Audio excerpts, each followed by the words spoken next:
Assalamualaikum warahmatullahi taala wabarakatuh. Perkenalkan, nama saya Musaddiqul Umam dan rekan saya yaitu Maulina Ainul Hikmah. Di sini saya dan rekan saya akan membuat sebuah video tentang pembacaan cerpen. Yang mana video ini bertujuan untuk memenuhi tugas UAS kami.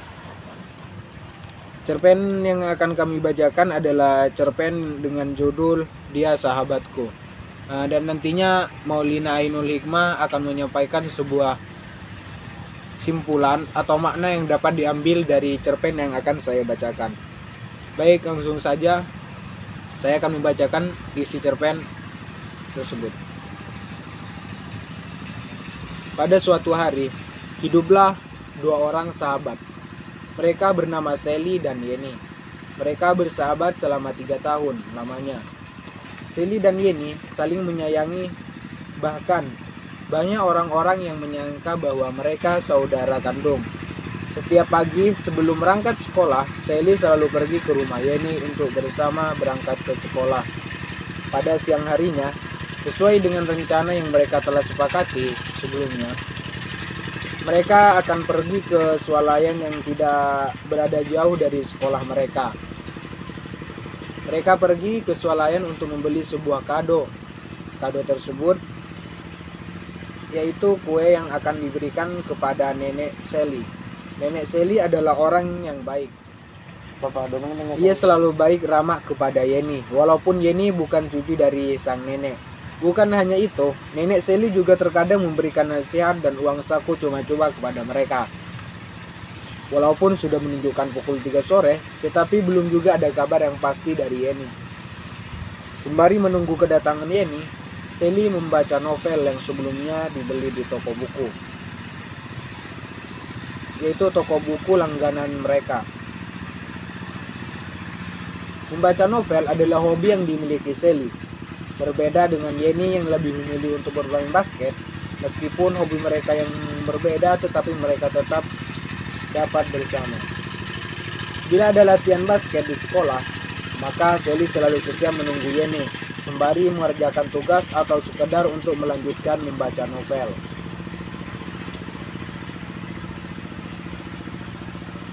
Seiring waktu yang terus berjalan, Yeni mulai bosan menunggu Sally yang belum kunjung datang. "Aduh, Yeni kemana ya?" tanya Sally dalam hati. Sally yang merasa panik terhadap Yeni karena sudah 3 jam setelah dirinya menunggu tidak ada kabar yang pasti dari Yeni. Sally teriak ke seorang remaja yang berada di tidak jauh dari keberadaannya. "Maaf, tadi aku harus membersihkan lapangan sebelum pulang karena aku lupa mengerjakan tugas matematika," jawab Yeni. Dengan wajah kesal sekaligus kasihan setelah mendengarkan alasan yang diberikan Yeni, akhirnya Sally memutuskan untuk pergi ke swalayan. "Kan aku udah pernah bilang, kalau ada tugas itu langsung dikerjain." Sally memberi nasihat kepada Yeni dengan sedikit marah. Setelah sampai di tempat yang mereka tuju, yaitu mereka langsung membeli kue dan memilih kira-kira kado yang mana yang pantas untuk nenek Sally. Sally dan Yeni memutuskan untuk membeli baju sebagai hadiah yang akan mereka belikan kepada nenek.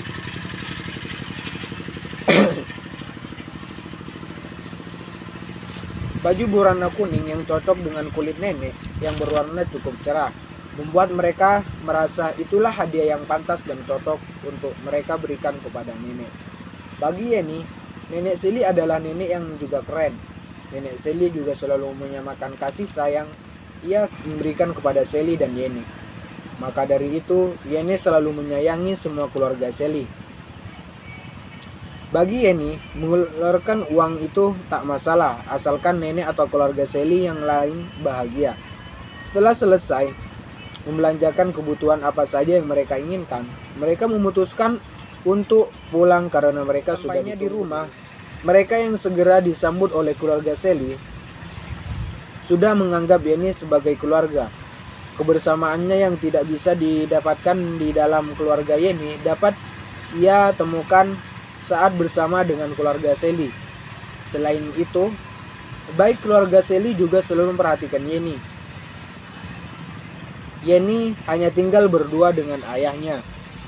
Ayah Yeni sering pergi meninggalkan Yeni untuk mencari uang, berdagang di luar kota. Dengan kata lain, Yeni selalu merasa kesepian, bahkan kadang-kadang enggan untuk pulang ke rumah. Ibu Yeni telah bercerai dengan ayahnya kurang lebih semenjak Yeni berumur 11 tahun. Semenjak ayah ibunya bercerai, Yeni tidak pernah bertemu ibunya.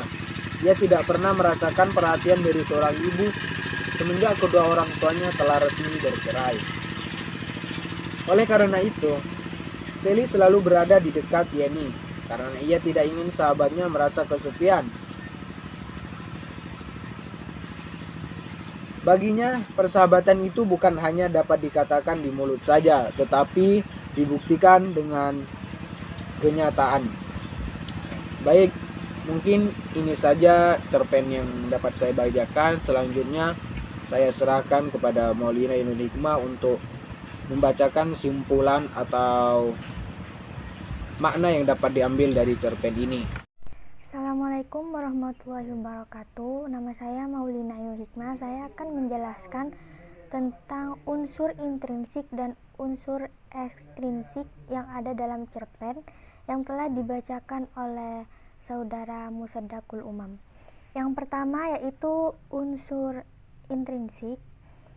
Unsur intrinsik dibagi menjadi 7 bagian, yaitu ada tema, tokoh dan penokohan, latar belakang, alur, dan juga sudut pandang serta amanat. Yang pertama temanya adalah persahabatan. Kemudian tokoh dan penokohan, yang pertama ada Sally, dia anak yang baik, rajin dan juga pintar. Yang kedua ada Yeni, dia juga anak yang baik namun ia pemalas. Yang ketiga ada nenek Sally, dia adalah orang yang baik.